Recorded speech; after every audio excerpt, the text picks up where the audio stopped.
pour cacher sa liaison, Herman inflige une détresse émotionnelle à son beau-fils. Lorsque sa femme trompée, la mère du garçon, apprend la vérité, elle rend calmement la justice.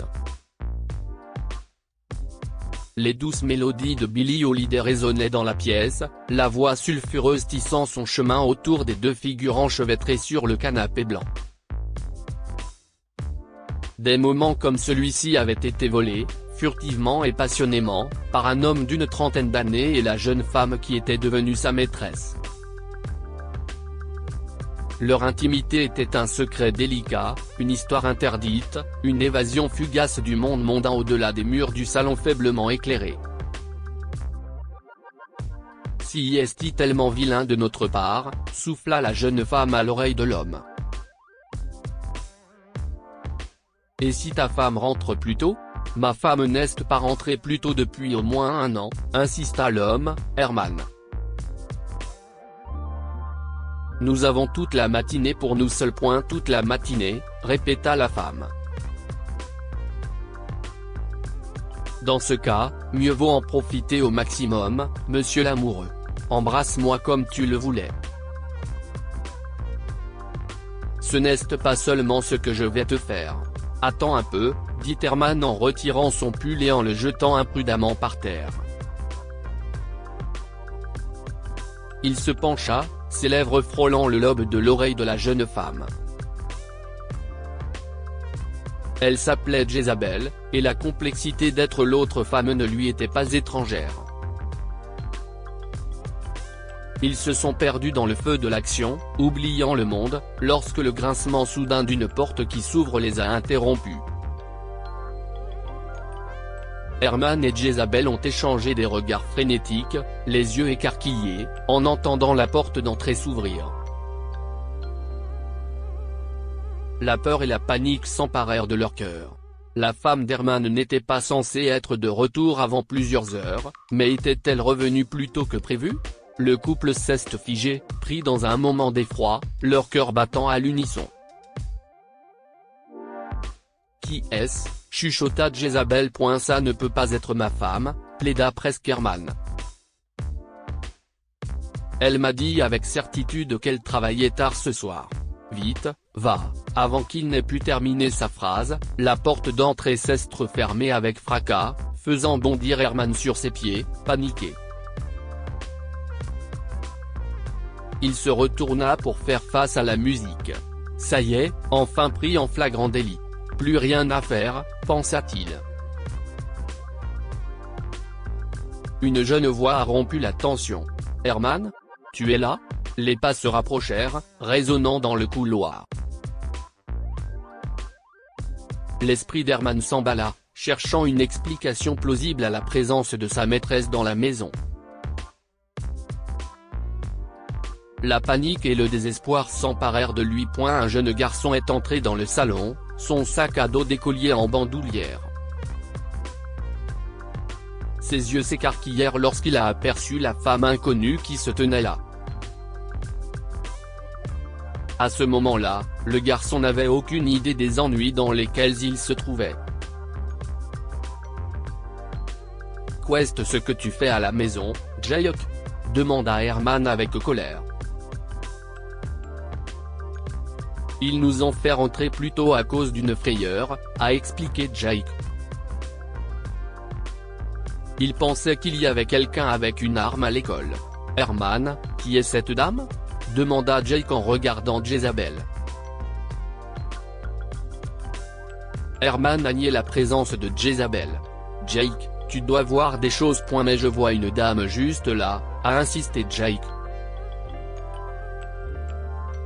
Herman a concocté un mensonge sur le choc de Jake suite à la frayeur de l'école. Ferme les yeux et compte jusqu'à 10.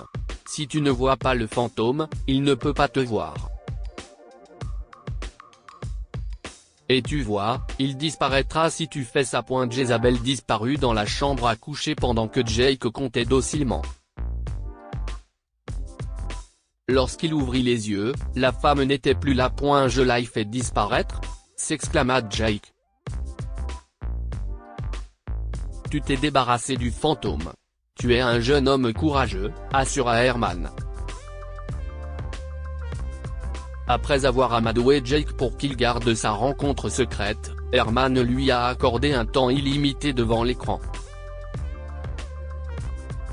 Après le départ de Jake, Jezabel est revenue dans la pièce, désapprouvant les actions d'Herman. Qu'est-ce ce que tu as fait? Tu as menti à ton fils? Beau-fils, a corrigé Herman. À quoi t'attendais-tu?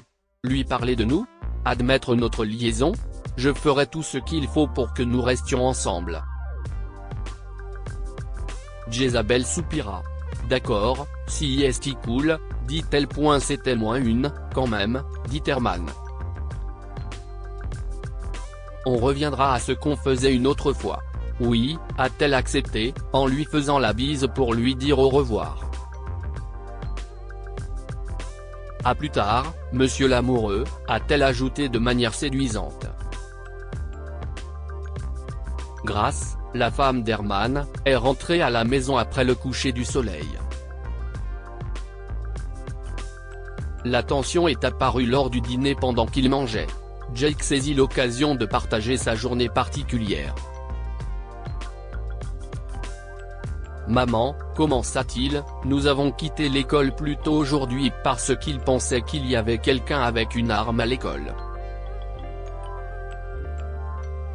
Qu'est-ce ce qui s'est passé? Grace sursauta. C'était une fausse alerte. Tout va bien, n'est-ce pas, Jake?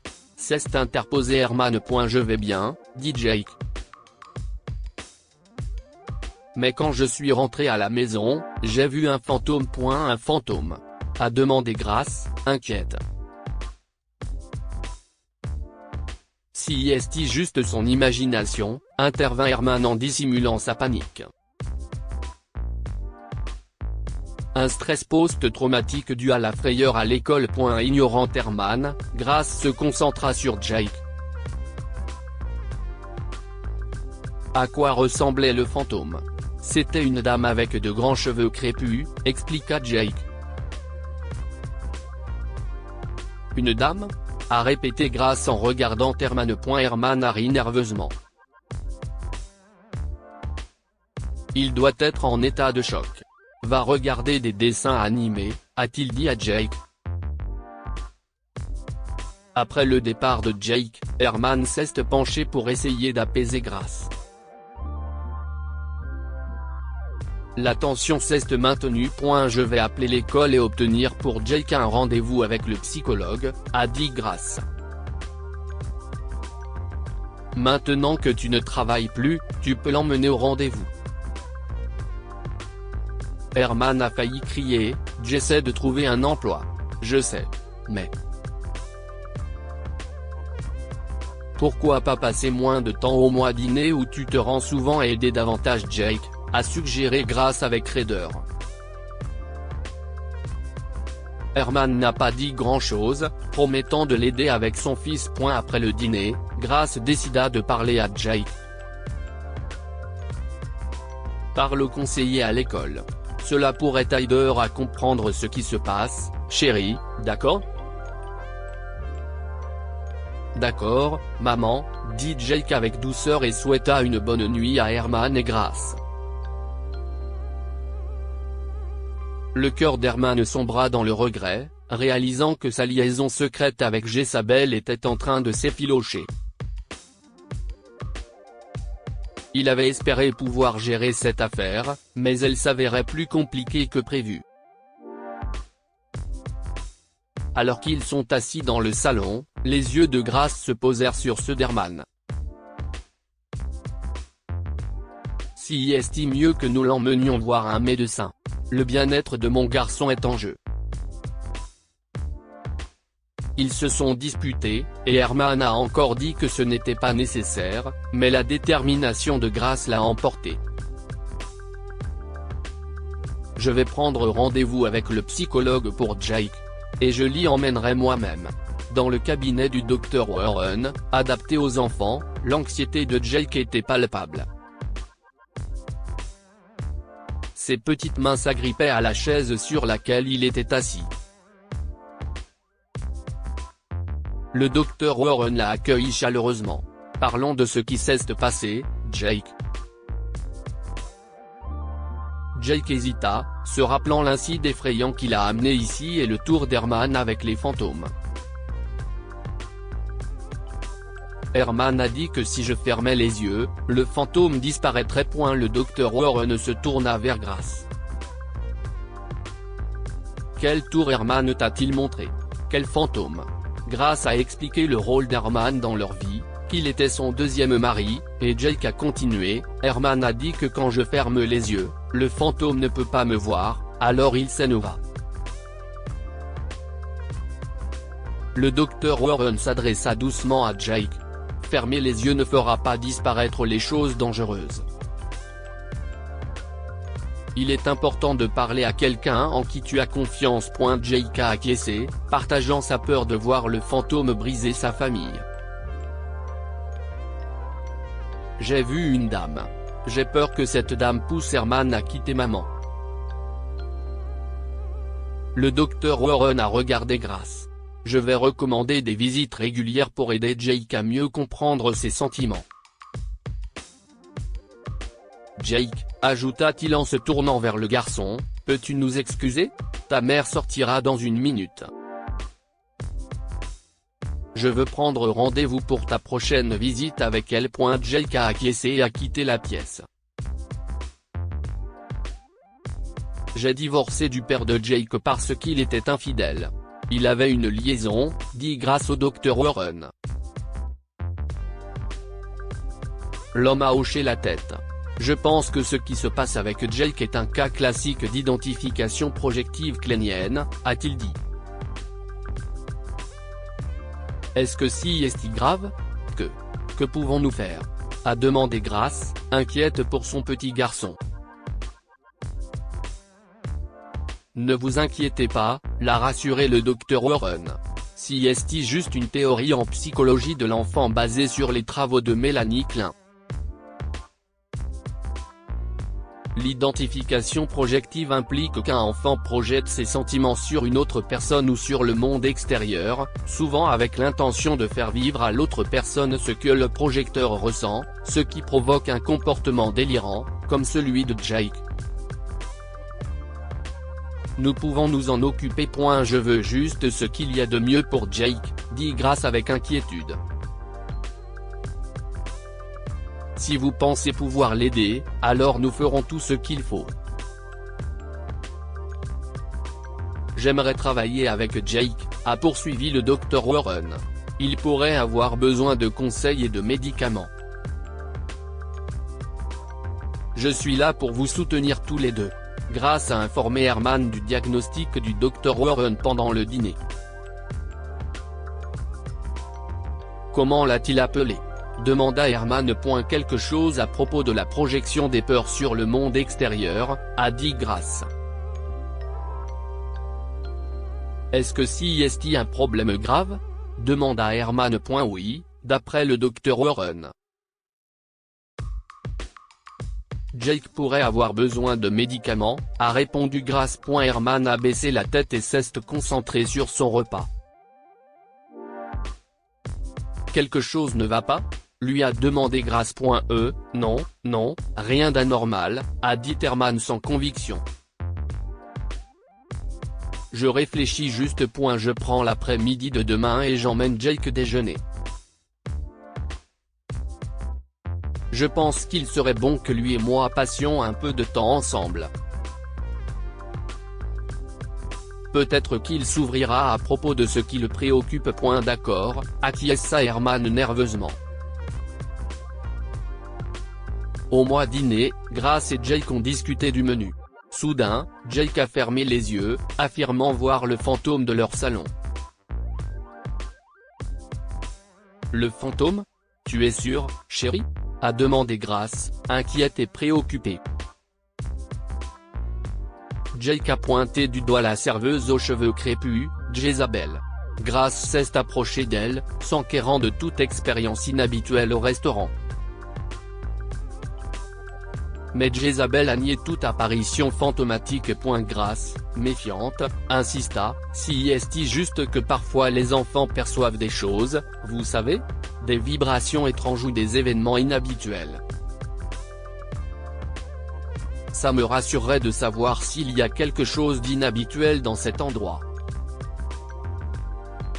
Pour le bien de mon fils. Jezabel a rejeté les doutes de Grace, prétendant que Jake avait une imagination débordante. Grace la remercia et retourna à table. Mais la femme sentait que quelque chose n'allait pas chez Jezabel. Les pièces du puzzle se mettaient en place, et elle ne pouvait se défaire du sentiment que la vérité était proche. Lorsque Jezabel a posé la nourriture sur leur table, Grace n'a rien dit. Jake a fermé les yeux et a recommencé à compter. Tout va bien maintenant, Jake, elle est partie, a assuré Grace. Jake a ouvert les yeux, se concentrant sur sa glace. Grace a eu une idée. Jake, devrions-nous appeler Herman et lui demander de se joindre à nous pour le déjeuner? Jake a hoché la tête sans enthousiasme. Grace a souri, satisfaite. Mais mon téléphone est éteint. Je vais demander à la serveuse si je peux utiliser le sien. S'approchant de Jezabel, Grace a dit, mon téléphone est presque à plat. Je peux utiliser le vôtre pour passer un petit coup de fil à mon bureau? Jezabel lui a tendu son téléphone à contre-cœur. Pas de problème, dit-elle. Grace a composé le numéro d'Herman et a eu le choc de sa vie quand l'identification de l'appelant sur le téléphone de Jezabel a révélé Monsieur l'amoureux. Choquée, Grace a raccroché rapidement et est retournée à la table. Mais maintenant, la vérité était connue. Avec un faible sourire, elle a encouragé Jake à finir rapidement son repas. Après avoir organisé un rendez-vous de jeu pour Jake, Grace est rentrée chez elle. S'installant sur le canapé, elle a pris son téléphone et a composé le numéro du Dr Warren.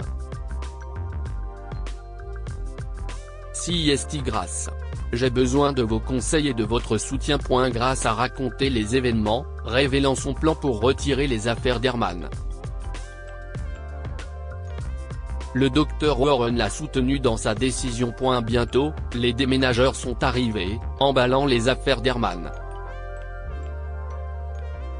Quand Herman est arrivé, il était choqué. Grace, qu'est-ce ce qui se passe? Qu'est-ce ce que ces hommes font avec nos affaires? Demanda-t-il, déconcerté. Grace a imité la mascarade qu'Herman avait autrefois jouée avec son fils, un sourire moqueur sur les lèvres. Herman, quels hommes? Je ne vois aucun homme. Tu dois voir des fantômes. Oh, et pour être clair, ce ne sont pas nos affaires, ce sont les tiennes. Le visage d'Herman pâlit. Les rôles étaient inversés. Sa voix tremblait, Grace, tu dois me croire. Je ne voulais pas que tout cela arrive. Grace lui a coupé la parole, sa voix étant ferme et inébranlable.